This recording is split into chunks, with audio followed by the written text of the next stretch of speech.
छह टॉपिक है जो आज इस वीडियो के अंदर हम कवर करेंगे। छह टॉपिक कौन कौन से हैं। टॉपिक नंबर 1 क्या है, सीबीडीटी मींस की सेंट्रल बोर्ड डायरेक्ट टैक्स का जो है उसके बारे में जानेंगे कि वो कौन है, किसकी क्या पावर है, क्या राइट्स है, क्या ड्यूटी है, उसके बारे में, क्योंकि सबसे ज्यादा चांसेस रहते हैं कि इससे क्वेश्चन आता है 15 नंबर का। उसके बाद जो जनरल डायरेक्टर्स होते हैं, चीफ कमिश्नर होते हैं, असेसिंग ऑफिसर होते हैं, inspector of the income tax होते हैं, इनके बारे में हम कंप्लीट इस वीडियो के अंदर डिस्कस करने वाले हैं, क्योंकि ये जो सारे टॉपिक है 4 नंबर में भी इंपॉर्टेंट है और 15 नंबर में तो है ही है, 100% श्योर है। गुड मॉर्निंग स्टूडेंट्स, कैसे हैं आप सब? आई होप सब अच्छे होंगे। आज जो हमारा जो चैप्टर है, चैप्टर नंबर हमारा 22 हमारी सीरीज चली हुई है। चैप्टर नंबर 15 हमने ऑलरेडी कंप्लीट कर चुके हैं, डिडक्शंस का विद शॉर्ट नोट, जो कि आपको टेलीग्राम ग्रुप से मिल चुके होंगे। रिबेट का एंड रिलीफ का जो चैप्टर है 4 नंबर के लिए इंपॉर्टेंट है, ये भी मैं ऑलरेडी करवा चुकी हूँ। आज जो है हम करने वाले हैं इनकम टैक्स अथॉरिटीज़ के ऊपर आने वाला जो मोस्ट इंपॉर्टेंट जो क्वेश्चन है वो करने वाले हैं, और पूरा चैप्टर हम करने वाले हैं विद शॉर्ट नोट्स, जो कि आप, मैं फिर दोबारा से बोल रही हूँ, टेलीग्राम ग्रुप से नोट्स ले लेना है। टेलीग्राम ग्रुप का जो लिंक है वो आपको डिस्क्रिप्शन बॉक्स में मिल जाएगा। वैसे भी अगर आप टेलीग्राम ग्रुप पर हैं तो कंसेप्चुअल स्टडी पॉइंट लिखोगे तो वहाँ पर सबसे ऊपर आपको मेरा वाला चैनल ही मिलेगा, मीन्स कि हमारा चैनल, ठीक है। आज हम करने वाले हैं इनकम टैक्स अथॉरिटी। तो सबसे पहले आपको आपकी बुक के थ्रू भी मैं दिखा देती हूँ जो इनकम टैक्स का जो है हमारा सिलेबस इतना सारा है। सबसे पहले हम क्या करने वाले हैं, थ्योरी के जो चैप्टर्स है वो करने वाले हैं जो मोस्ट इंपॉर्टेंट है, और फिर हम प्रैक्टिकल करेंगे, ठीक है। सिलेबस बहुत वाइड है, 1 बाय 1 2-3 दिनों के गैप के अंदर मैं आपको वीडियोस अपलोड करती रहूँगी। तो सबसे पहले आप इनकम टैक्स अथॉरिटी के अंदर जो हम आज पढ़ेंगे वो टॉपिक कौन कौन से होंगे। वो टॉपिक 6 टॉपिक है जो आज इस वीडियो के अंदर हम कवर करेंगे। 6 टॉपिक कौन कौन से हैं। टॉपिक नंबर 1 क्या है, सीबीडीटी मीन्स की सेंट्रल बोर्ड डायरेक्ट टैक्स का जो है उसके बारे में जानेंगे कि वो कौन है, किसकी क्या पावर है, क्या राइट्स है, क्या ड्यूटी है, उसके बारे में, क्योंकि सबसे ज़्यादा चांसेस रहते हैं कि इससे क्वेश्चन आता है 15 नंबर का। उसके बाद जो जनरल डायरेक्टर्स होते हैं, चीफ कमिश्नर होते हैं, असेसिंग ऑफिसर होते हैं, inspector of the income tax होते हैं, इनके बारे में हम कंप्लीट इस वीडियो के अंदर डिस्कस करने वाले हैं, क्योंकि ये जो सारे टॉपिक हैं 4 नंबर में भी इंपॉर्टेंट है और 15 नंबर में तो है ही है, 100% श्योर है, ठीक है। वीडियो को स्टार्ट करते हैं ज़्यादा लंबी ना करते हुए, क्योंकि बहुत ही इंटरेस्टिंग टॉपिक है, बहुत ही मज़ेदार है। स्टार्ट कर रहे हैं। तो आपको मैं स्टार्ट करने से पहले आपसे पूछना चाहूँगी, जैसे कि हम क्या है, जब भी आप इनकम टैक्स पढ़ रहे हैं, इतने दिनों हो गए हमें इनकम टैक्स पढ़ते हुए, तो सबसे पहले मुझे ये बताइए कि जब इनकम टैक्स के बारे में पढ़ते हैं तो आप अपने आप को क्या मानते हैं। जब आप टैक्स पे करते हैं तो क्या मान लेते हैं, टैक्स पेयर मान लेते हैं अपने आप को, मीन्स कि जिसको टैक्स पे करना होता है। जब आपको टैक्स कलेक्ट करना होता है तो आपको क्या मानना है, अपने आप को टैक्स कलेक्ट करने वाले पर्सन को मानना है, दैट मीन्स असेसिंग ऑफिसर मानना है अपने आप को। तो इस चैप्टर के अंदर आपको क्या मानना है, आपका जो किरदार है, जो कहते हैं ना कि फिल्म के अंदर जो किरदार है वो क्या रहता है उस अभिनेत्री का, है ना, आपका क्या किरदार रहेगा इस चैप्टर के अंदर। आपको एक अथॉरिटी बनना है, आपको एक ऐसी बॉडी बनना है जो रेगुलेशन करती है, मीन्स कि जो उसके पास इतनी पावर होती है, जैसे प्रिंसिपल के पास इतनी पावर होती है ना कि पूरे कॉलेज को वो रेगुलेट करती है ना। तो इसी तरह आपको भी ऐसी पावर को, अपने आप को ऐसी पावर मानना है, ऐसी बॉडी मानना है जो पूरी इनकम टैक्स अथॉरिटी को, इनकम टैक्स डिपार्टमेंट को संभालती है, जो पूरे इंडिया के अंदर अप्लाई होता है, रूल रेगुलेशन सबसे जो भी होता है वो आपको अपने आप को मानना है। वो लेवल चेंज होते रहेंगे, वो लेवल आपको मैं अपने आप बता दूंगी, ठीक है। तो सबसे पहले जो आपको अथॉरिटी का मतलब पता होना चाहिए, अथॉरिटी का मतलब क्या होता है। यहाँ क्या लिखा हुआ है कि the power and the right to give the order, make decision and enforce the obedience. क्या कहता है कि अथॉरिटी का मतलब एक ऐसी बॉडी होती है, एक ऐसा पर्सन होता है, ऐसे इंसान होता है जिसको अगर अथॉरिटी दे दी जाती है तो उसके पास वो सभी तरह की ताकत, वो सभी तरह के पावर आ जाती है कि उसको किसी भी तरह का डिसीजन लेने के लिए क्या हो जाता है, वो कैपेबल हो जाता है। किसी भी तरह का मतलब कि जिस डिपार्टमेंट की उसे अथॉरिटी मिली है वो उसमें अपना डिसीजन लेने में कैपेबल हो जाता है। और दूसरा पॉइंट वो क्या कह रहा है कि एनफोर्स द ओबीडेंस। ओबीडेंस का मतलब कि जितने भी रूल रेगुलेशन उसने लगाए हैं, जितने भी रूल रेगुलेशन उसके जैसे कि हमारे इनकम टैक्स डिपार्टमेंट में है, उनका वो अनुपालन करें, उल्लंघन ना करते, उनको पूरी तरह से प्रोसेस के साथ वो अपनाए, वो उसकी ये अथॉरिटी है, वो उसका ये पावर है, उसकी राइट है, ये इसका अधिकार है, ठीक है। सबसे पहले मैं आपको बताती हूँ कि जो इनकम टैक्स के अंदर है क्या है, काफ़ी तरह की अथॉरिटीज़ होती है, मतलब काफ़ी तरह की बॉडीज़ होती हैं, ठीक है। वो बॉडीज़ क्या करती हैं, सभी का अलग अलग रोल है। सबसे पहले क्या आता है, सीबीडीटी आता है, सेंट्रल बोर्ड डायरेक्ट टैक्स आता है। क्या आता है, सेंट्रल बोर्ड डायरेक्ट टैक्स आता है। इसके अंदर आपको आगे हम बात करेंगे कि इसके अंदर क्या क्या चीज़ें हैं। अभी मैं आपको प्रोसेस बता रही हूँ कि कौन कौन सी अथॉरिटी क्या है आपकी इसके अंदर आती है। उसके बाद आती है हमारे पास principal director general of income tax, जिसे हम principal chief commissioner of income tax भी कहते हैं। और भी आ जाएगा ना कि ये पहले नंबर पे ये आएगा, सीबीडीटी फर्स्ट का ए लिखा हुआ है तो दैट मीन्स प्रिंसिपल। यहाँ पे देखो याद करने की ट्रिक बताऊंगी, आप थोड़ा समझने की कोशिश करना। पहले मैं आपको पढ़ के बताती हूँ क्या लिखा हुआ है। Principal director general of income tax, यहाँ पे ये कॉमन वर्ड है, डायरेक्टर जनरल, ठीक है। नेक्स्ट कहते हैं कि principal chief commissioner of income tax, chief commissioner यहाँ पे कॉमन वर्ड है, दैट मीन्स यूनिक वर्ड है। नेक्स्ट आ जाता है कि नेक्स्ट लेवल पे क्या होता है कि director general of income tax, principal हट गया, director general of income tax. Next पे आ जाता है कि और chief commissioner of income tax, chief commissioner of income tax हमारा कॉमन वर्ड आ गया, ठीक है। Principal director of income tax, यहाँ पे जस्ट ओनली डायरेक्टर है, जनरल नहीं है। इसी तरह से यहाँ पे चीफ नहीं है, जस्ट ओनली क्या है, कमिश्नर है। फिर आगे आ जाएगा जस्ट ओनली डायरेक्टर आ जाएगा, फिर कमिश्नर आ जाएगा, commissioner of income tax appeals आ जाएंगी, ठीक है। फिर आ जाएगा हमारे पास, यहाँ तक आप समझिए पहले 3 स्टेप तक। सीबीडीटी हो गया, सीबीडीटी तो याद रहेगा क्योंकि इसके ऊपर 15 नंबर का क्वेश्चन आता है, ठीक है। नेक्स्ट जो है सबसे पहले आपको प्रिंसिपल, एक बारी में प्रिंसिपल लगाना है, एक बार में नहीं लगाना, दूसरी बार में फिर प्रिंसिपल लगाना है, बस 1 3 1 3। ऑड नंबर पे क्या लगाना है, प्रिंसिपल लगाना है, क्या लगाना है, प्रिंसिपल लगाना है। और इवन नंबर में जो प्रिंसिपल के आगे लिखा हुआ था ना ऑड नंबर में, वो यहाँ लगाना है। डायरेक्टर जनरल इवन में आ गया, चीफ कमिश्नर यहाँ आ गया, प्रिंसिपल इवन में है, ऑड में सॉरी। यहाँ पे जैसे कि प्रिंसिपल डायरेक्टर था तो यहाँ पे डायरेक्टर ऑफ इनकम टैक्स आ गया, principal commissioner of income tax है तो यहाँ पे कमिश्नर ऑफ इनकम टैक्स आ गया। क्लियर हुआ? यहाँ तक ये स्टेप्स हैं कि यहाँ पर ऐसे जैसे हम कहते हैं ना कि प्रिंसिपल होता है, फिर वाइस प्रिंसिपल होता है, उसके नीचे जो क्या होता है हमारे पास जो क्लर्क होता है, क्लर्क के नीचे फिर आगे सुपरिटेंडेंट होता है, ऐसे होते हैं ना प्रोसेस, ठीक है। जैसे कि सबसे पहले स्टूडेंट होते हैं, फिर उसके बाद उससे ऊपर क्या होते हैं, फिर टीचर्स होते हैं जो उनके साथ रेगुलेट करते हैं कॉलेज के अंदर, फिर हमारे क्या होते हैं एचआर डिपार्टमेंट होते हैं जो सभी टीचर्स को रेगुलेट करते हैं। तो इसी तरह से सबसे पहले सीबीडीटी होता है, फिर उसके बाद जनरल डायरेक्टर्स होते हैं, इनकम टैक्स होता है, प्रिंसिपल ऑफ जनरल डायरेक्टर्स, फिर डायरेक्टर जनरल होता है, ठीक है। यहाँ पे डायरेक्टर आएगा, डायरेक्टर जनरल नहीं आएगा, डायरेक्टर जनरल होता है, ठीक है। फिर उसके बाद प्रिंसिपल डायरेक्टर होता है। इस तरह से प्रोसेस चलती रहेगी। उसके बाद 4 ऐसे लेवल होंगे जो थोड़े से अलग नाम के हैं। क्या है? Additional director of income tax है, additional director of income tax है, जिसे हम क्या कहते हैं, जॉइंट कमिश्नर भी कहते हैं, joint commissioner of income tax. ये थोड़ा सा याद करने पड़ेंगे, याद कर लोगे तो अच्छा रहेगा, ठीक है। जॉइंट कमिश्नर के साथ के बाद क्या आएगा, जॉइंट डायरेक्टर आएगा। जॉइंट डायरेक्टर और जॉइंट कमिश्नर दोनों में डिफरेंस है। कभी सोचो कि ये बात सेम है। ये मैंने यहाँ क्या बोला, एडिशनल डायरेक्टर बोला है, उसके बाद मैंने जॉइंट कमिश्नर बोला है, ठीक है। यहाँ पर मैंने जॉइंट डायरेक्टर बोला है, जॉइंट कमिश्नर बोला है, डिप्टी डायरेक्टर बोला है, डिप्टी कमिश्नर बोला है, असिस्टेंट डायरेक्टर बोला है, असिस्टेंट कमिश्नर बोला है, ठीक है।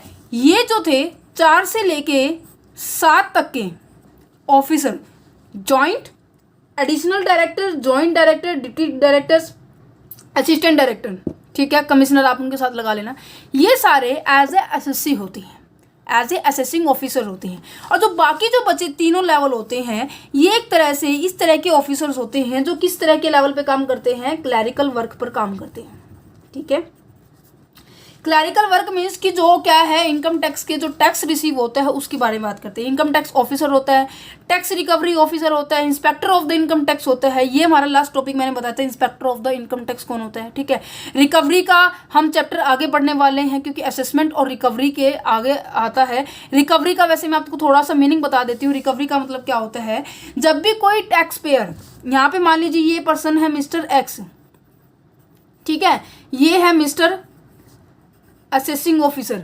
मिस्टर एक्स का क्या बनता था, टैक्स बनता था 3 लाख रुपए, तो मिस्टर असेसिंग ऑफिसर की ये रिस्पॉन्सिबिलिटी है कि वो मीन्स कि इसके ऊपर ये ड्यूटी बनती है, इसकी ये राइट भी है कि वो उसे क्या करे, टैक्स को रिसीव करे, रिकवर करे। रिकवर करने की क्या होती है, इसके पास राइट होती है, इनके पास tax recovering officer, special officer होते हैं जो ऐसे एसएससी के साथ, ऐसे एसएससी से बातचीत करते हैं जो टैक्स नहीं देते, जो टैक्स से बचते हैं, जो टैक्स एविडेंस की तरह अवॉइड करते हैं हम टैक्स को, उन लोगों को छांटते हैं, उनसे फिर वो टैक्स रिसीव करते हैं, तो टैक्स रिकवरी ऑफिसर होते हैं। ठीक है, तो आपको याद हो गया होगा पहले जो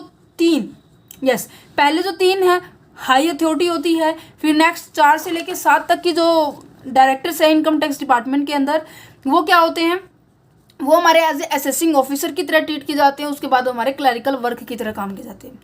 अब इससे पहले मैं आपको बता देती हूँ ये असेसिंग ऑफिसर्स क्या होते हैं। अगर कोई किसी बच्चे को नहीं पढ़ा या फिर किसी बच्चे ने 5th सेमेस्टर के अंदर अच्छे से नहीं किया, तो मैं असेसिंग ऑफिसर्स के बारे में थोड़ा सा पहले एक्सप्लेन करना चाहूँगी, बिकॉज असेसिंग ऑफिसर अगर क्लियर हो गया थोड़ा सा, फिर क्या है, थोड़ा सा ईजिली आपको थोड़ा चैप्टर जल्दी समझ में आ जाएगा। देखो असेसिंग ऑफिसर क्या लिखा हुआ है, an assessing officer means the assistant commissioner.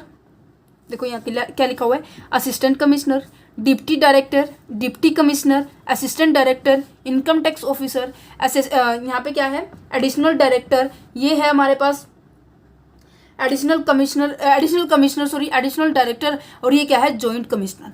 ये सभी क्या होते हैं, एक असेसिंग ऑफिसर ही होते हैं जो अंडर सेक्शन 227A के अंदर आते हैं।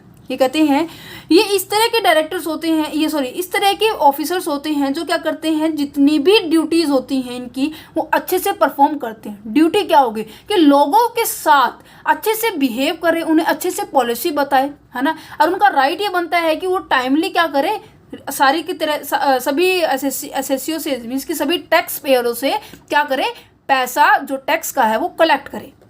बेसिक टर्म्स ये है जो मुझे आपको पहले समझानी पड़ेगी, देन आपको फिर कहीं जाके कुछ समझ में आएगा। सबसे पहले मैं आपको बेसिक टर्म समझाऊंगी। यहाँ तक आ गया होगा समझ में कि असेसिंग ऑफिसर में कौन कौन इंक्लूड होते हैं। 3 से 4 वर्ड हैं जो आपको पहले समझने होंगे, देन आपको क्लियर हो जाएगा। सबसे पहले बात है असेसी और असेसिंग ऑफिसर, ठीक है। उसके बाद है हमारे पास असेसमेंट, उसके बाद है हमारे पास रिटर्न ऑफ इनकम, ठीक है। असेसी वो पर्सन होता है जिसको क्या करना पड़ता है, टैक्स को पे करना पड़ता है, that means taxpayer is known as the assessee, ठीक है। ये हमारा 5th सेमेस्टर का वैसे सिलेबस है, फिर भी मैं आपको बता देती हूँ। असेसी वो पर्सन होता है जो टैक्स को पे करता है, that's known as the assessee. Assessing officer वो पर्सन होता है जो टैक्स को कलेक्ट करता है, that's known as the tax collect करने वाले पर्सन को क्या कहते हैं, हम असेसिंग ऑफिसर कहते हैं। हम इसके पॉइंट ऑफ व्यू से बात कर रहे हैं। अब आपको क्या करना है, अपने आप को असेसिंग ऑफिसर समझना है कि हाँ मुझे लोगों से क्या करना है, टैक्स को कलेक्ट करना है, मुझे टैक्स को कलेक्ट करना है। ये आपको आपके माइंड में ध्यान रखना है। असेसमेंट क्या होता है, जब मान देखो आपने ये देखो अब 31/3/21 खत्म हुआ है, 31/3/22 भी जा चुका है, 31/3/23 आएगा।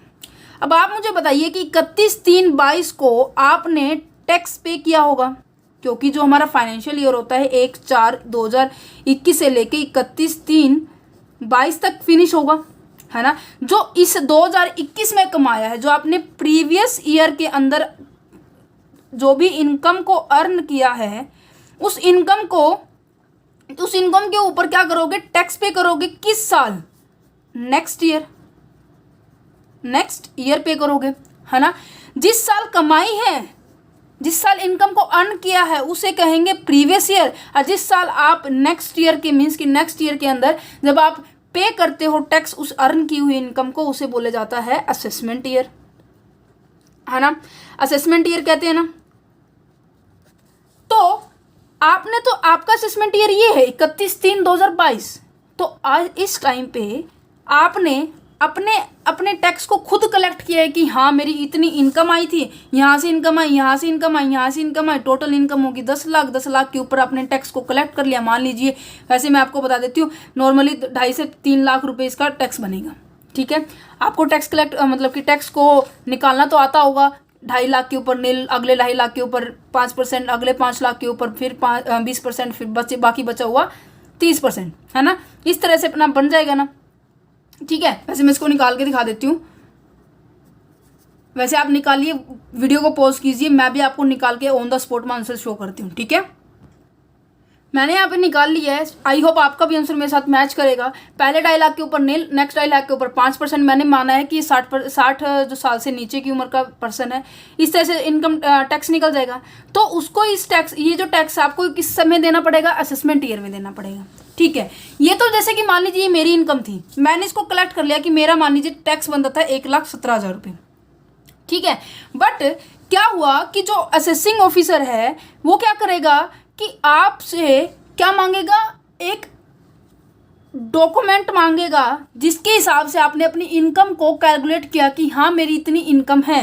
वो उस इनकम को असेस करेगा, मीन्स उस इनकम को चेक करेगा कि हाँ जिस हिसाब से आपने मानी है वो ठीक तरह से मानी है या फिर गलत मानी है ना। कई बार क्या करते हैं लोग, अपने टैक्स को बचाने के लिए, जो एक्चुअल में आपकी इनकम भी नहीं होती, इनकम होती है उसे तो कट कर देते हैं, जो एक्सपेंसेस नहीं होते उसे दिखा देते हैं। तो उस चीज़ को असेस करने के लिए, उस चीज़ को चेकआउट करने के लिए असेसिंग ऑफिसर अगले 4 मंथ के अंदर, मीन्स कि 31/3/2022 से लेके अगले 4 मंथ, अप्रैल, मई, जून, जुलाई की 31 तारीख, ठीक है, जुलाई की 31 तारीख तक आपको क्या करना होगा, उस असेसमेंट, उस इंफॉर्मेशन को, ITR को फिल करना होगा, रिटर्न ऑफ इनकम टैक्स।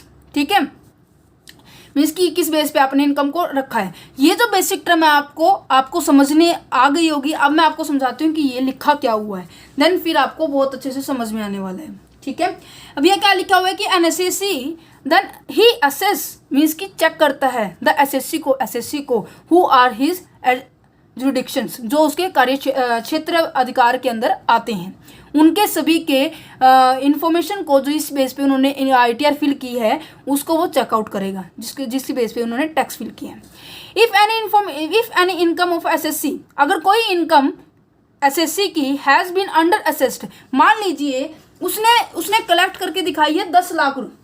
ठीक है, उसने मीन्स की SSC ने, मिस्टर X ने कलेक्ट करके दिखाई है 10 लाख रुपए, बट जब इनकम टैक्स डिपार्टमेंट ने, मीन्स असेसिंग ऑफिसर ने जिसे टैक्स कलेक्ट करना था, उसने उसकी इनकम को 10 लाख की बजाय उसने देखा कि उसकी जो 13 लाख इनकम बन रही है, उसने 10 लाख दिखाई, तो अंडर असेस होगी ना, जो थी उससे कम दिखाई ना, तो उसे दोबारा से असेसमेंट करने के लिए कहेगा कि आपका टैक्स इतने से बढ़ गया है, तो आप इस टैक्स को भी पे करो, अदरवाइज मैं आपके ऊपर पेनल्टी लगा दूंगा, है ना।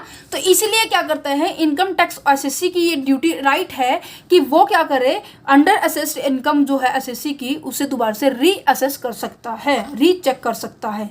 नेक्स्ट क्या कहते हैं कि फॉर असेसमेंट पर्पज आ गया समझ में, चेकिंग के लिए he can demand the book of account and the other information.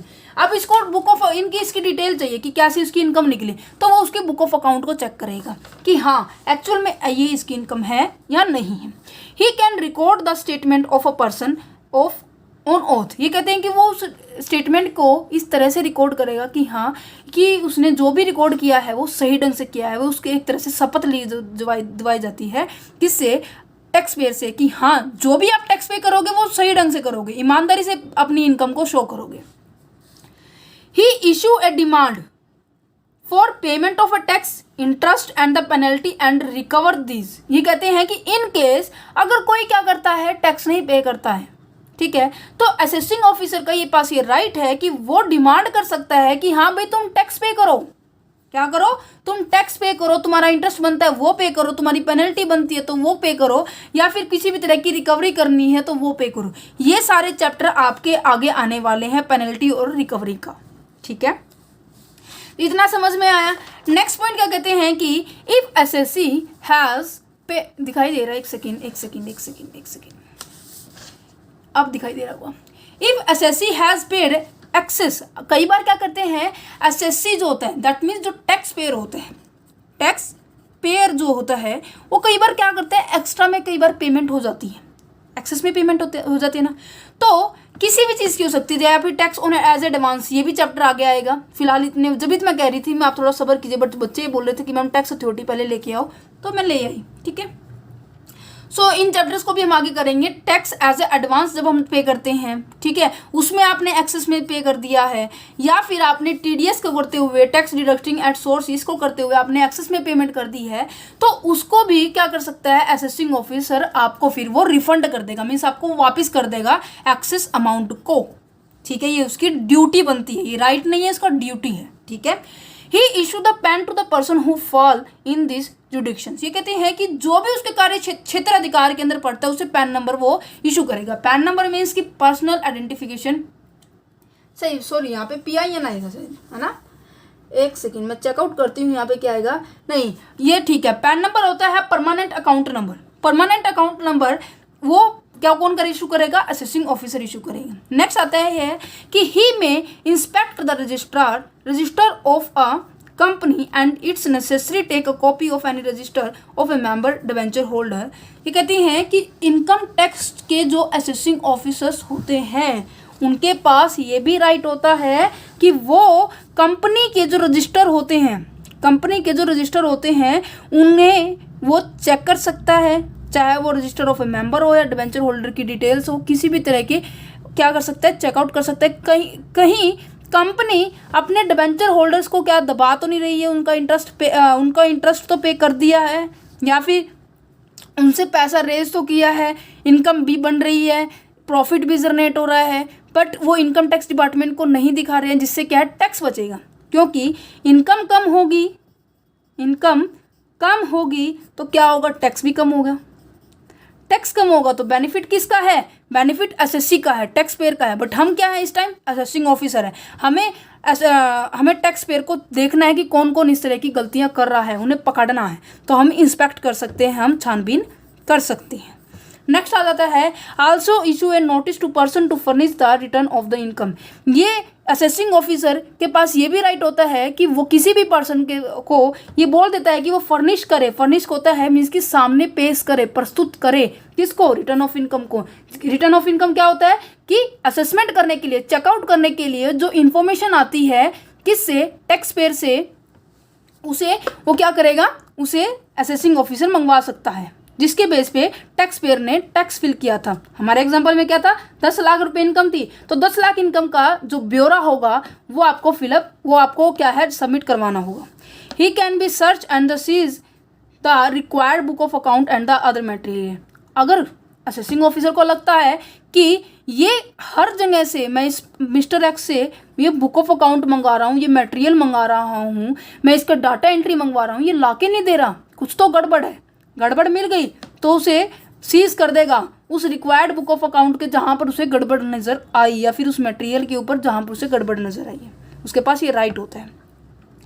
He may rectify a mistake, वो रेक्टिफाई भी करता है। जैसे कि हमारे एग्जाम्पल के अंदर मिस्टर एक्स ने क्या किया था, अपनी क्या बताई थी, 10 लाख इनकम है, बट जब असेसिंग ऑफिसर ने, मीन्स कि मैंने 13 लाख रुपए बता दी, तो ये रेक्टिफिकेशन हुआ। रेक्टिफिकेशन के बाद मैंने उसको वापस इन्फॉर्मेशन प्रोवाइड की कि जी आपकी टोटल इनकम 13 लाख बनती थी, बट आपने दिखाई कितनी है, 10 लाख दिखाई है, भाई गलत बात है। तो रेक्टिफिकेशन भी वो करता है, रेक्टिफाई भी करता है मिस्टेक को, which is apparent from the record of his own और the application made by the SSC. जो भी एसएससी के द्वारा खुद काम किए गए हैं ना, उसके अंदर कोई मिस्टेक होती है तो उसे वो बताता है, फिर उसमें रेक्टिफिकेशन करता है, देन उसके बाद उससे वो जो भी टैक्स बनता है, क्या पता 10 लाख से वो 9 लाख भी हो सकती है, रिफंड भी हो सकता है टैक्स वापिस, ठीक है। जरूरी नहीं होता ज़्यादा बने, कम भी बन सकता है, बट मोस्ट चांसेस होते हैं कि ज़्यादा बने, क्योंकि मोस्ट ऑफ पर्सन क्या चाहते हैं कि अपनी इनकम को कम दिखा के टैक्स को डिक्रीज करना चाहते हैं।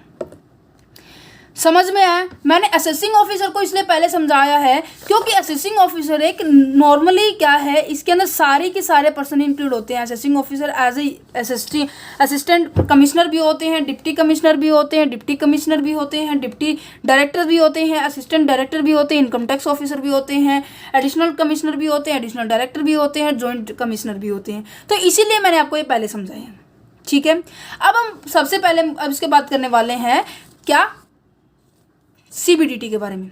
Power of CBDT. पहले आपको सीबीडीटी के बारे में तो पता होना चाहिए, पावर तो बाद में करेंगे हम, है ना। पहले आपको सीबीडीटी के बारे में पता होना चाहिए। सीबीडीटी क्या है? सीबीडीटी क्या है? सीबीडीटी की फुल फॉर्म है central board of direct tax. Central board of direct tax इसकी फुल फॉर्म है। CBDT is a statutory body. ये एक ऐसी बॉडी है जो एक वैधानिक बॉडी है जो की इस्टेब्लिशमेंट की गई थी central board of revenue act 1963। यहाँ थोड़ी मिस्टेक हो गई थी क्योंकि मुझे कंफर्मेशन करनी थी, 1963, ठीक है। स्टैट्यूटरी बॉडी है, central board of revenue act के अंदर आती है, 1963 के अंदर आई थी, ठीक है। और हमारा इनकम टैक्स का एक्ट कब है? कोई मुझे बता सकता है कमेंट बॉक्स में? अगर कोई बच्चा पढ़ रहा है, रियलिटी में पढ़ रहा है, जल्दी बताइए कि इनकम टैक्स का जो एक्ट है वो क्या है। Do fast. गुड, 1961, शाबाश। तो यहाँ पर इसका मैं बता देती हूँ, जो सीबीडीटी का जो हेड क्वार्टर है वो कहाँ है। सीबीडीटी का हेड क्वार्टर है हमारा न्यू दिल्ली के अंदर। कोई क्वेरीज रहती है तो कमेंट बॉक्स में करना। पहले मैं अभी क्या कर रही हूँ, चैप्टर समझा रही हूँ। चैप्टर को समझने के बाद आप पॉइंट कर लीजिए कि मैम ये पॉइंट नहीं समझ में आया, ये पॉइंट नहीं समझ में आया। पूरा चैप्टर समझने के बाद फिर आप मुझे कमेंट करना। क्या है ना कि ये जो चैप्टर है इसमें कुछ एक ऐसे वर्ड्स है जो नेक्स्ट चैप्टर से बिलोंग करते हैं, कुछ एक वर्ड्स है जो नेक्स्ट पॉइंट से बिलोंग करते हैं। क्योंकि ये जो चैप्टर है आपको लास्ट में करना चाहिए था, बट आप लोगों ने बोला कि मैम पहले ये, तो दैट्स वाई मैंने इसको पहले करवा दिया, ठीक है। सो जितने भी डाउट्स है पहले उसको टिक अप करके रख लो, लिख लो साइड में। लिखने के बाद फिर अगर कोई डाउट नहीं क्लियर हुआ था तो मुझे कमेंट करना, ठीक है। नेक्स्ट आ जाता है कि पावर ऑफ द सीबीडीटी के जो मेंबर्स होते हैं वो मेंबर्स कौन कौन होते हैं। 6 मेंबर होते हैं, ठीक है, जो कि अपॉइंट किए जाते हैं सेंट्रल गवर्नमेंट के द्वारा। क्या किए जाते हैं? अपॉइंट किए जाते हैं सेंट्रल गवर्नमेंट के द्वारा। गवर्नमेंट लिख लीजिए, सेंट्रल गवर्नमेंट लिख लीजिए, बट गवर्नमेंट के द्वारा ही अपॉइंट किए जाते हैं। यहाँ पे 6 मेंबर होते हैं, ठीक है। मेन एम क्या होता है सीबीडीटी का? कंट्रोल करना, सुपरविजन करना ऑन ऑल द डिपार्टमेंट। सारे के सारे डिपार्टमेंट के ऊपर क्या करना? कंट्रोल करना, उनके ऊपर सुपरविजन करना। दैट मीन्स ये देखना कि सारे जने सही ढंग से काम कर रहे हैं या नहीं कर रहे हैं, ठीक है। नॉर्मल सी बात है, एक ऐसी बॉडी है जो क्या कर रही है? टैक्स डिपार्टमेंट को हैंडल कर रही है। और टैक्स डिपार्टमेंट कौन सा? वो टैक्स डिपार्टमेंट है डायरेक्ट टैक्स। डायरेक्ट टैक्स में कौन कौन आता है? डायरेक्ट टैक्स में हमारे आते हैं हमारा इनकम और हमारा वेल्थ, ये इसके अंदर आती है, ठीक है। अब हम चलते हैं हमारे पावर के ऊपर, ठीक है। पावर के ऊपर हम आ चुके हैं। सबसे पहले पावर के अंदर आपको सेक्शन में साथ साथ लर्न करवाऊंगी। सब्र रखना थोड़ा सा, ठीक है, धैर्य रखना, ट्रिक से याद करवाऊंगी, ठीक है। सीरीज बनाई है मैंने थोड़ा सा। सबसे पहले आ जाता है कि power to make a rule. Normal सी बात है, सीबीडीटी है, रूल तो वो बनाएगी ना सबके लिए, टॉप लेवल की है। हमने क्या पढ़ा था? सबसे ऊपर सीबीडीटी आती है, यही पढ़ा था ना, सबसे ऊपर सीबीडीटी आते हैं। तो जो ये रूल बनाएगी, जो इसके पास पावर होंगे, वो नॉर्मल सी बात है वो सबके पास होंगी। थोड़ी थोड़ी कम होती जाएंगी बट होगी सबके पास थोड़ा थोड़ा ज़्यादा। इसके पास थोड़ा ज़्यादा अमाउंट में होगी, उसमें से थोड़ा कट कर दो ये इनके पास होंगी, उसमें से थोड़ा कट कर दो वो नीचे तक आ जाएंगी। असेसिंग ऑफिसर की तो आपने पढ़ ही ली है ना। तो सबसे पहले power to make a rule, ये सीबीडीटी रूल को बनाएंगे और जो बाकी सारे डिपार्टमेंट है रूल को फॉलो करेंगे, प्रिस्क्राइब मैनर से उसे अपनाएंगे, ठीक है। तो ये आएगा 295 अंडर सेक्शन, ये याद कर लो। क्योंकि जो आपकी बुक के अंदर आपको दिखेंगे, यहाँ पर मैं आपको बुक से इसलिए दिखा रही हूँ क्योंकि थोड़ा सा सेटिस्फेक्शन लेवल इंक्रीज हो जाता है बच्चों का कि हाँ ये हमारी ही बुक है। Power of central government CBDT है ना, ये इसके जो सेक्शन है मोस्टली मिलते जुलते हैं 90% power of director general, chief commissioner and commissioner और हमारे joint commissioner, assistant director and director के साथ। और इसके साथ ही हमारा ये टॉपिक मैंने करवा दिया है। साथ में power of the commissioner appeals की जो हम बात कर रहे हैं, इनके जो सेक्शन है देखो यहाँ पे लिखे हुए हैं, ये सेम सेक्शन है जो सीबीडीटी से है, बट ये सेक्शन कम होते जाएंगे जो सीबीडीटी के अंदर होंगे आपके। सबसे पहली बात कि रूल बनाने का तो है ही है, ये आपको ये वाला पॉइंट आपको कहीं पे भी नजर नहीं आएगा, बस ओनली सीबीडीटी के अंदर है, तो वेरी मच इंपॉर्टेंट है। नेक्स्ट पार्ट आ जाता है power to issue the instruction and the direction. देखो सीबीडीटी क्या करती है, अपने जो नीचे के जो पर्सन है, क्योंकि उसका जो मेन काम क्या था कि लोगों को मीन्स कि लोगों को नहीं, मीन्स कि अपने जो डिपार्टमेंट है, अपने डिपार्टमेंट को क्या प्रोवाइड करना, अपने डिपार्टमेंट को गाइडलाइंस प्रोवाइड करना, है ना। ये हमने पढ़ा था ना, रूल कंट्रोल एंड सुपरविजन करना। तो इसी के लिए वो क्या करेगी, इंस्ट्रक्शन एंड गाइडलाइंस प्रोवाइड करेगी, किसको, हमारे डिपार्टमेंट्स को। Instruction and the guidelines, sorry instruction and the direction या फिर गाइडलाइंस भी बोल सकते हैं, issue to the other income tax department. दूसरे इनकम टैक्स अथॉरिटीज को क्या करेगी, वो इंस्ट्रक्शन देगी, डायरेक्शन देगी। फॉर किस चीज के लिए, for proper administration of act. अब इस जो भी एक्ट है, जो हमारा क्या है, हमारे जो है सेंट्रल बोर्ड ऑफ रिवेन्यू जो एक्ट है 1963, उसको प्रॉपर तरह से वो सही ढंग से कर सके, सही ढंग से उसे चला सके और सही ढंग से सबॉर्डिनेट को सपोर्ट हो सके। मीन्स कि जो इसके नीचे जो पर्सन होते हैं, पर्सन कौन कौन, जो हमारे डिप्टी डायरेक्टर होते हैं, डिप्टी कमिश्नर होते हैं, असिस्टेंट डायरेक्टर्स होते हैं, असिस्टेंट कमिश्नर होते हैं, इनको क्या करने के लिए, एडमिनिस्ट्रेट मीन्स की रास्ता दिखाने के लिए प्रशासन ये करता है। इस तरह से वो अपने इंस्ट्रक्शन प्रोवाइड करता है, ठीक है। बट यहाँ पर एक एक्सेप्शनल केस आते हैं कि ये जो सीबीडीटी है, इंस्ट्रक्शन और डायरेक्शन किसको नहीं इशू कर सकता, not issue instruction and direction, किसको नहीं इशू कर सकता, वो नहीं कर सकता हमारे। एक तो जैसे हम कहते हैं ना कि अपने, जैसे हम चलाते हैं, कई बार हम कहते हैं ना कि जाओ मेरा नाम ले देना और वो काम हो जाएगा, कहते हैं ना। जैसे एग्जाम्पल के तौर पर, एक सेकेंड, मिस्टर एक्स, ठीक है, मिस्टर एक्स जो कि जो जान पहचान थी ना, किसके साथ थी, एक सीबीडीटी के डिपार्टमेंट में जो पर्सन है ना उसके साथ थी, 6 मेंबरों में से किसी एक के साथ थी। सीबीडीटी ने रूल बना दिया कि ऐसे ऐसे होगा, प्रोसेस के साथ ऐसे होगा, ठीक है। ये पर्सन कहता है कि भाई ये थोड़ा सा मेरा काम करवा दे, मेरे पास टाइम नहीं है, ऐसा कुछ भी, मतलब कुछ भी काम बहाना बना दे कि मेरे पास नहीं। जो सीबीडीटी का मेंबर है उसके पास ये राइट नहीं है, उसके पास किसी भी तरह के अधिकार नहीं है कि पर्टिकुलर केस को वो हैंडल करने के लिए किसी और के ऊपर वो दबाव डाले। समझ में आई। पर्टिकुलर केस मिस्टर एक्स का केस हो गया, किसी और के ऊपर दबाव डाले मीन्स कि किसी और एरिया के अंदर, मान लीजिए कि ये किसी और इलाके से बिलोंग करता है और वहाँ का असेसिंग ऑफिसर कोई और है, तो यहाँ के जो सीबीडीटी के जो पर्सन है, ये यहाँ के असेसिंग ऑफिसर के ऊपर किसी भी तरह का प्रेशर नहीं डाल सकते कि इसके काम जो इस तरीके से कर दो, इसका काम इस तरह से कर दो। दैट मीन्स ये इलीगल हो गया। अगर किसी की सहायता चाहिए तो इलीगल हो गया ना। अगर सही ईमानदारी से काम कर रहा है तो लीगली आप कहीं पर भी अपना काम करवा सकते हैं। तो कहते हैं कि to authority for making a particular assessment में आप दखलंदाजी नहीं करेंगे। कौन? सीबीडीटी।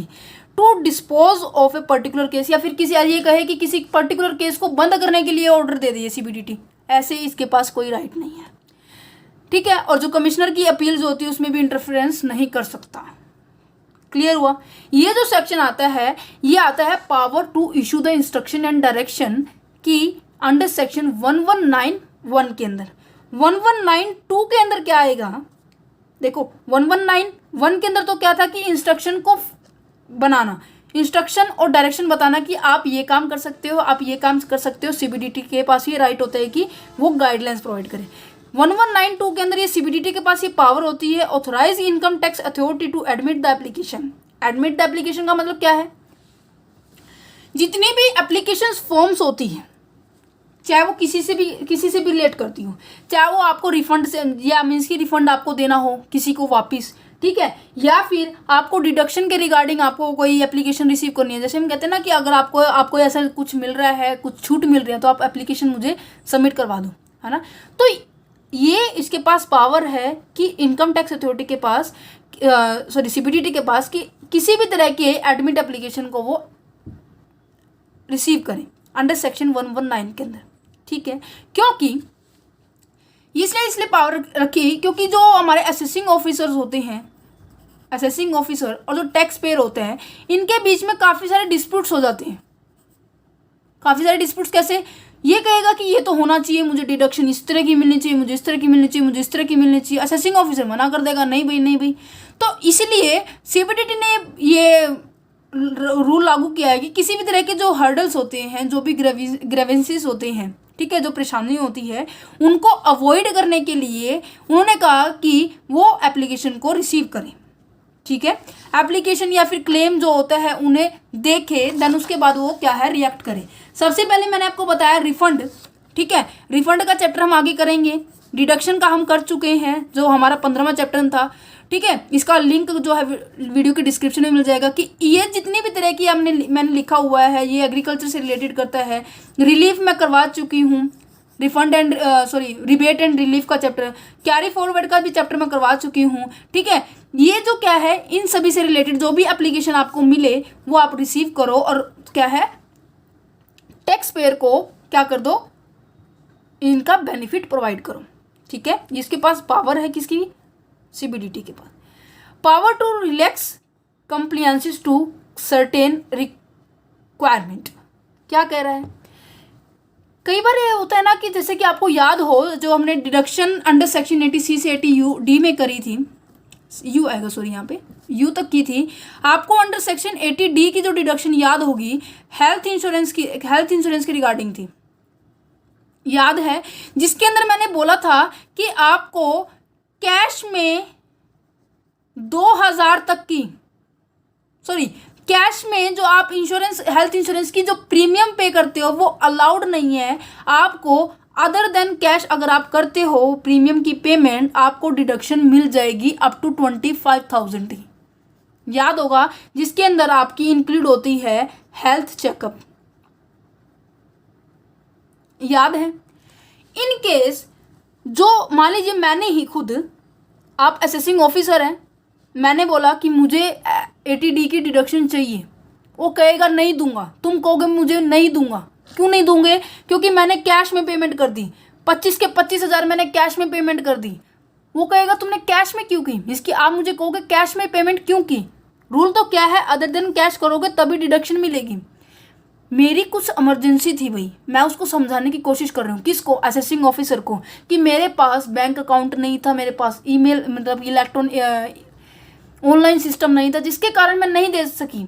मीन्स कि ऐसी सिचुएशन एसएससी की टैक्स पेयर की क्रिएट हो जानी, जिससे क्या एक ऐसी पॉइंट पर आ जाते हैं, तो सीबीडीटी के पास ये पावर होती है कि उस एसएससी की सारी प्रॉब्लम को देखकर अगर ये लगे कि नहीं उसने जानबूझ के नहीं पेमेंट की अदर देन कैश, मीन्स कि कैश में पेमेंट उसने जानबूझ के नहीं की, तो वो उसे क्या करेगा, उसे क्या कर देगा, रिलैक्स कर देगा। दैट मीन्स उसे क्या है उसकी डिडक्शन दे देगा। अगर असेसिंग ऑफिसर को लगी कि ये टैक्स को बचाने के लिए उसने ऐसा किया है, टैक्स की पेमेंट ऐसे करने के लिए किया है, तो उसे वो डिडक्शन नहीं मिलेगी। समझ में आई। तो पावर किसके पास है, सीबीडीटी के पास है, ठीक है। सर्टेन रिक्वायरमेंट होगी, दैट मीन्स पहले एसएससी की जो मीन्स की टैक्स जो पेयर है उसकी क्या देखेंगे, सिचुएशन देखेंगे, उसके हिसाब से उसे क्या मिलेगी, रिलैक्सेशन मिल जाएगी। पावर टू अपॉइंटमेंट, अपॉइंटमेंट तो कर ही सकता है। अपॉइंटमेंट किसकी, अपॉइंटमेंट दैट मीन्स जो उसके नीचे जो काम करने के लिए जाए, मीन्स एज ए हेल्प करने के लिए सीबीडीटी अपने ऑफिस के अंदर किसी भी पर्सन को अपॉइंट कर सकता है according to a requirement. If authorise by the control government of the board may be appoint income tax authorities. ये कहते हैं कि वो क्या कर सकता है, सीबीडीटी पर्सन को पर अथॉरिटी को अपॉइंट कर सकता है, बट अपॉइंट बिलो मीन्स की लेवल बोला गया है कि इससे नीचे नीचे आप अपॉइंट कर सकते हो। लेवल क्या है, असिस्टेंट कमिश्नर और डिप्टी कमिश्नर। असिस्टेंट कमिश्नर की बात की जाए तो कौन है, एक सेकेंड मुझे पेज वापस लेके आना पड़ेगा। असिस्टेंट कमिश्नर और हमारा डिप्टी कमिश्नर, इस लेवल से आपको क्या करना है, नीचे नीचे आप क्या है सीबीडीटी अपने जो ऑफिस के अंदर अपॉइंट कर सकता है पर्सन की, ठीक है। नेक्स्ट पॉइंट आ जाता है कि power of declaring the company. पहले इस पॉइंट को करने से पहले मैं आपको ये बताना चाहूंगी, क्योंकि अंडर सेक्शन 1172 के अंदर आता है, अंडर सेक्शन 1173 में करवा दूँ। ये तो था पावर टू अपॉइंटमेंट, ये क्या है, पावर टू ऑथराइजेशन। ऑथराइजेशन का मतलब क्या है कि किसी ऐसी अथॉरिटी को क्या करना, अपॉइंट करना, जो आपके ना होने पर वो क्या कर सकती है, रूल रेगुलेशन को फॉलो कर सकती है, रूल रेगुलेशन को अप्लाई कर सकती है। CBDT authorize the income tax authority for the appointment of executive staff to assist the function को करने के लिए एग्जीक्यूटिव को स्टाफ को रख सकती है, या फिर हमारी मिनिस्ट्रियल स्टाफ को वो रख सकती हैं। ये पावर है उसके पास ऑथराइजेशन की अंडर सेक्शन 1173 के अंदर। अब बात करते हैं कंपनी के रिगार्डिंग।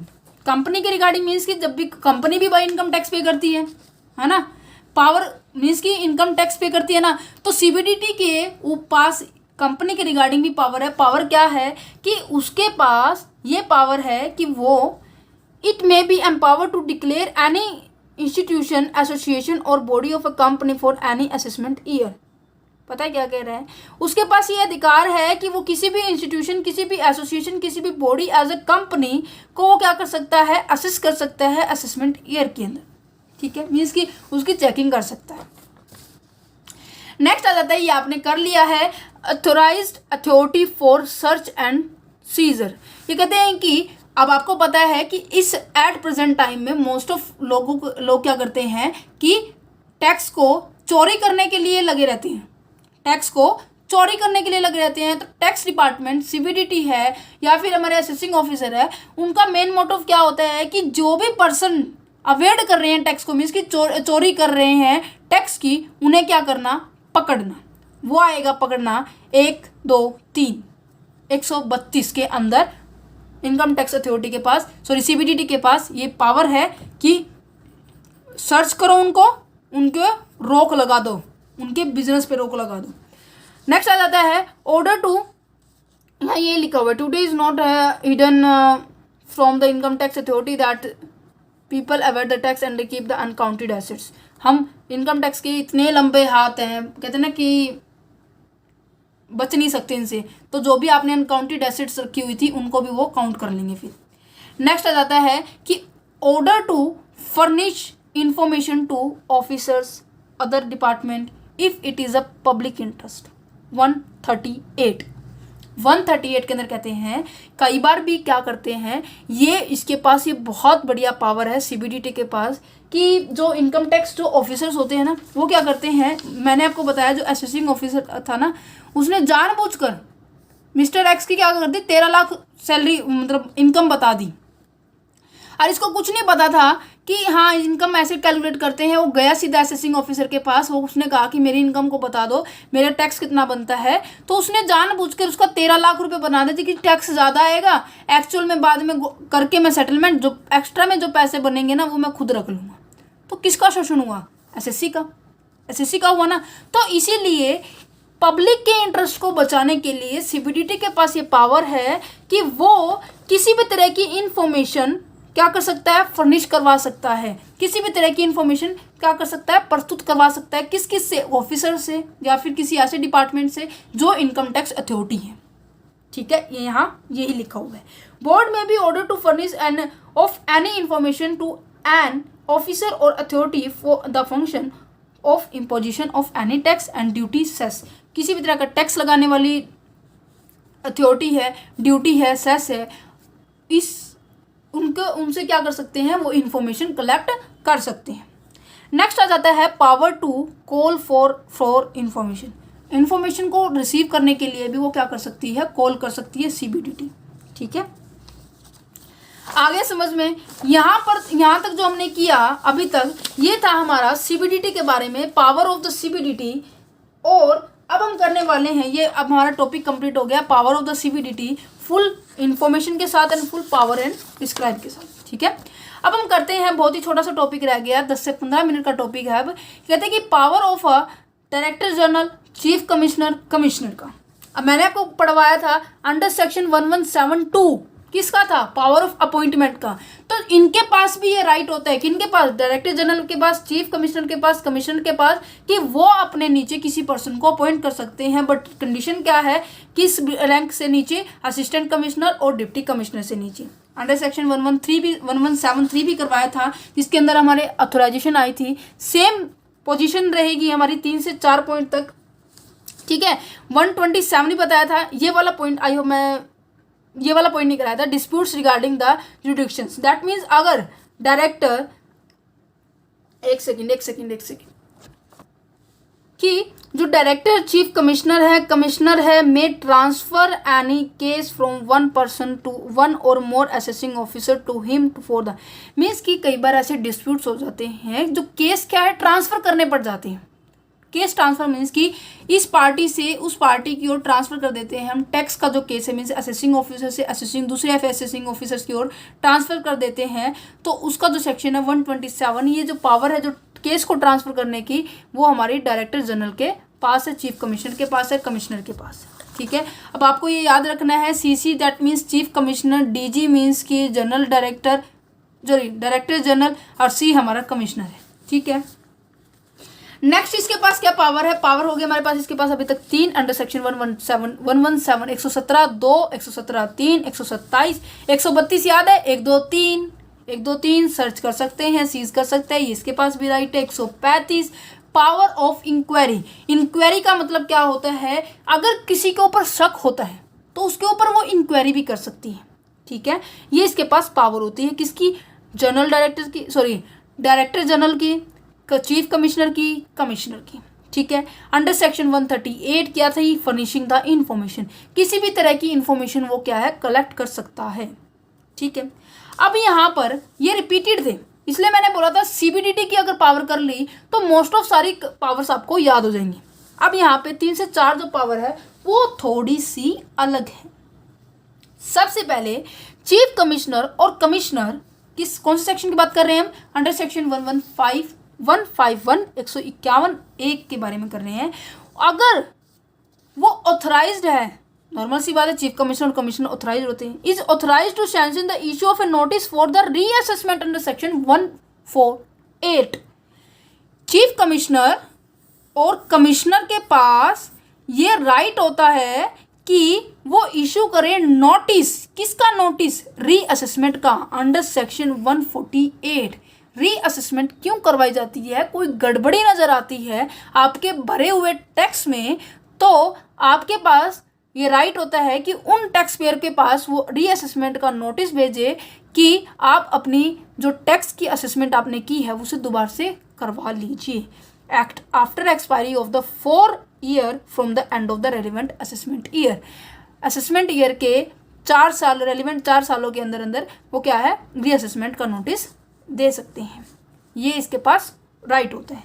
नेक्स्ट राइट क्या है, अंडर सेक्शन 245 चीफ कमिश्नर और कमिश्नर के पास ये राइट होता है, is it authorised to sanction the order of set off and sum of the refund against the sum if the remaining payable to his under this act. पता है क्या कह रहा है कि मान लीजिए आपने टैक्स पे कर दिया, आपने टैक्स पे कर दिया है 50 लाख, ठीक है, बट आपका टैक्स उस साल बनता था 40 लाख, एक्सेस में कितना हो गया, 10 लाख हो गया। अब इनकम टैक्स ऑफिसर के पास, जो ये चीफ कमिश्नर कमिश्नर के पास ये राइट बनता है, ये इसके पास ये पावर भी है कि या तो नेक्स्ट ईयर में जब उसका टैक्स बनेगा उसमें सेट ऑफ कर दे, सेट ऑफ का मतलब पता होगा, एडजस्ट कर दे, है ना, या फिर उसे वापस दे दे, दोनों में से एक बात हो सकती है ना। अगर ये इसका नोटिस भी ये भेजते हैं कि या तो हम सेट ऑफ कर लेंगे या फिर आपको रिफंड मिल जाएगा। इन केस नेक्स्ट ईयर आपको टैक्स बना 5 लाख, उसका कुछ भी प्रॉफिट नहीं हुआ, 5 लाख तक का ही प्रॉफिट हुआ, तो क्या हुआ, तो 5 लाख पे तो यहाँ पे सेट ऑफ हो जाएंगे और 5 लाख यहाँ पे उसके रिफंड हो जाएंगे। क्लियर, ये जो पावर है सेक्शन 245 के अंदर आपको देखने को मिल जाएगी। ठीक है, यहाँ तक आपका हो गया होगा टॉपिक कंप्लीट। नेक्स्ट इसके पास जो पावर है, 3 पावर और अलग आती है। टोटल मैंने आपको 10-10 पावर लिखवाई है, वैसे बहुत सारी पावर है, 15-15, 20-20 लिखी हुई है। आप थोड़ा कीजिए, अच्छा कीजिए, क्योंकि यहाँ पे सेक्शन अगर आप लिख रहे हो ना तो बहुत अच्छे से आप अपने टेस्ट को, अपने पेपर को एक्सप्लेन कर सकते हो। सेक्शन 263 अभी तक हमने नए नए क्या पढ़े हैं, मैं आपको इनको रिवीजन भी करवाऊंगी, साथ साथ आपको लास्ट तक रहना है वीडियो के।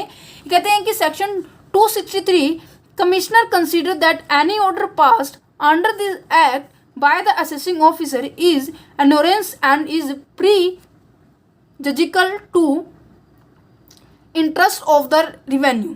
पता है क्या कह रहा है, मान लीजिए इन कमिश्नर ने या फिर चीफ कमिश्नर ने ऐसे रूल बना दिए, पहले तो रूल बना दिए, पहली बात तो पहले रूल बना दिए कि ये फॉलो करने, बट वो उन्होंने देखा कि जब वो अप्लाई हो रहे हैं ना, लोग उसका बेनिफिट ज़्यादा उठा रहे हैं, लोग उसका बेनिफिट ज़्यादा उठा रहे हैं, जिसके कारण गवर्नमेंट को बहुत ज़्यादा क्या हो रहा है, नुकसान हो रहा है। क्या हो रहा है? बहुत ज़्यादा नुकसान हो रहा है। उस नुकसान को कम करने के लिए उसके अंदर क्या करेगा? दोबारा से बोल, कमिश्नर क्या करेगा? मॉडिफिकेशन करेगा, मॉडिफिकेशन करेगा। या फिर ये कहते हैं कि ऐसे रूल रेगुलेशन बना देते हैं, कई बार गलती से बन जाते हैं, जो गलत होते हैं और जो हमारे जो रिवेन्यू के इंटरेस्ट के बिल्कुल ही खिलाफ होते हैं, राइट। तो इसलिए क्या करेंगे वो, क्या कमिश्नर क्या करेगा, उसके पास ये भी पावर है कि उसे दोबारा से वो क्या कर सके, एनहांस कर सके, मॉडिफाई कर सके या फिर कैंसिल कर सके ये उस असेसमेंट को। ठीक है, आ गया समझ में। 10वीं पावर क्या कहती है? अंडर सेक्शन 273 मैंने सीरीज में लिखी हुई है, कोई आगे पीछे नहीं है, 263 के बाद 273 ही आता है। ठीक है, 10 का फर्क, 10वें नंबर की पावर। क्या कहते हैं कि द कमिश्नर में रिड्यूस और wave the penalty impose on the person under section 271A। क्या कह रहे हैं? तो कमिश्नर के पास ये भी पावर होती है कि किसी पर्सन के ऊपर किसी भी तरह का पेनल्टी बनती है या फिर कोई इंटरेस्ट बनता है, उसे रिड्यूस भी कर सकता है, उसे बिल्कुल हटा भी सकता है। कारण क्या है? क्योंकि उसके पास पावर है। वो देखेगा कि हाँ ढंग से उसने लगाई है तो ठीक है, या फिर उसकी कोई गलती ही नहीं है, इंटरेस्ट लग गया वैसे ही उसके ऊपर, या फिर वैसे ही उसके ऊपर पेनल्टी लगी है। तो ये क्या होता है? कमिश्नर के पास पावर होती है। जब हम क्या करेंगे, अपील्स का चैप्टर करेंगे, रिवीजन का चैप्टर करेंगे, असेसमेंट का चैप्टर पढ़ेंगे, वहाँ पर आपको कमिश्नर के बारे में हाई कोर्ट, सुपर कोर्ट के अंदर आएगा। जब हम वहाँ पे 4 पॉइंट्स आएंगे, बहुत ही ज़्यादा बढ़िया ज़बरदस्त वहाँ पे कंटेंट बनने वाला है। वहाँ पे मैं आपको पूरी तरह से एक्सप्लेन करूँगी कारण क्या रहता है रिड्यूस और वेव करने का। ठीक है, नेक्स्ट आता है चीफ कमिश्नर और डायरेक्टर जनरल जो होते हैं कैन रिड्यूस और wave the interest payment under section 234A, 234B, 234C, 234A, 234B, 234C in prescribe circumstances. That means उनके पास, मीन्स इन तीनों के पास ये राइट होता है कि वो किसी भी पर्सन का इंटरेस्ट जो क्या है माफ़ कर सकते हैं। अब मैं आपको सेक्शन इसलिए बता रही हूँ क्योंकि आप इनकम टैक्स पढ़ रहे हैं, बच्चे फाइनल ईयर में हो चुके हो, आगे एंट्रेंस भी देना है एमकॉम का, या फिर किसी भी यूनिवर्सिटी के अंदर पढ़ने जा रहे हो, DU यूनिवर्सिटी, कुरुक्षेत्र यूनिवर्सिटी, कहीं पे भी एंट्रेंस हो रहा है आपका, सेंट्रल यूनिवर्सिटी का जब भी एंट्रेंस होता है तो वहाँ पर इस तरह के छोटे मोटे 1-2 क्वेश्चन पूछे जाते हैं। तो 234A जो इंटरेस्ट का जो सेक्शन है वो कहाँ अप्लाई होता है कि जब हम डिले कर देते हैं ना, मीन्स कि लेट कर देते हैं किसको, रिटर्न ऑफ इनकम को फाइल करने में, तो आपका 1% पर मंथ क्या लगता है, इंटरेस्ट लगता है, और पार्ट ऑफ मंथ भी कैलकुलेट किया जाता है, मीन्स कि 15 दिन भी आपको कैलकुलेट किए जाएंगे।